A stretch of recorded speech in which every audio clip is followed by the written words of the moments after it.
Cette visite, plus qu'une reconnaissance, on a l'impression que c'est plutôt une prise de conscience du gouvernement. Ils sont venus visiter un centre qui fonctionne et essayer de comprendre pourquoi il fonctionne et pourquoi il fonctionne bien.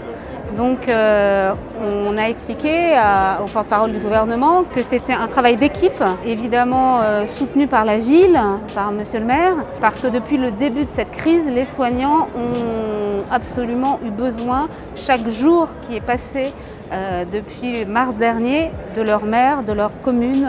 Donc ça, il l'a entendu et c'est important pour nous. Effectivement, j'ai accueilli ce matin Gabriel Attal, qui est le porte-parole du gouvernement, qui est venu visiter notre vaccinodrome. On s'est mobilisé dès le début à Saint-Maur, à la fois pour les tests PCR, puis ensuite pour avoir un centre de vaccination et aujourd'hui un vaccinodrome, pour avoir un nombre de doses très importantes, parce que Saint-Maur est une grande ville, mais aussi parce qu'on considère qu'il faut se porter volontaire dans cette affaire de lutte contre la pandémie. Alors bien sûr, ça pose des problèmes logistiques, bien sûr, ça pose des problèmes financiers, bien sûr, tout est parfois compliqué, mais il faut le faire et Saint-Maur s'est porté volontaire et le ministre est venu voir comment fonctionnait un centre exemplaire.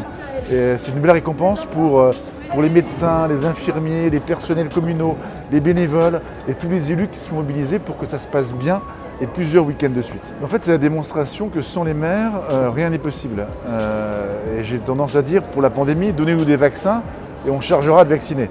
Et c'est ça qui est important, c'est que cette chaîne entre ceux qui décident, il faut que quelqu'un décide et il appartient à l'exécutif de décider, et puis les maires qui sont dans l'opérationnel, qui sont capables d'organiser, qui sont capables de savoir ce qu'il faut faire sur leur territoire, que cette chaîne-là soit la plus fluide possible. Sans les maires, rien n'est possible. Sans l'État, rien n'est possible non plus. Il ne faut pas faire comme si les maires étaient la solution à tout. Mais ensemble, eh bien, je pense qu'on peut faire de belles choses. Et Saint-Maur a été volontaire pour le faire. Et je pense que c'est une belle réussite des Saint-Mauriens et pour la ville de Saint-Maur. Je crois que la solidarité est marquée dans l'ADN de la ville beaucoup plus profondément qu'on l'imagine. Et lorsqu'on a besoin de bénévoles pour un vaccinodrome, il y a toujours des personnes qui donnent de leur temps, de leur week-end pour aider. C'est pareil pour les soignants, c'est pareil qu'ils soient infirmières, infirmiers, médecins, personnel communal, tous sont capables de donner un peu plus encore pour passer un samedi, un dimanche entier au service de la population. Et ça, c'est quelque chose d'important. Oui, Saint-Maur est solidaire.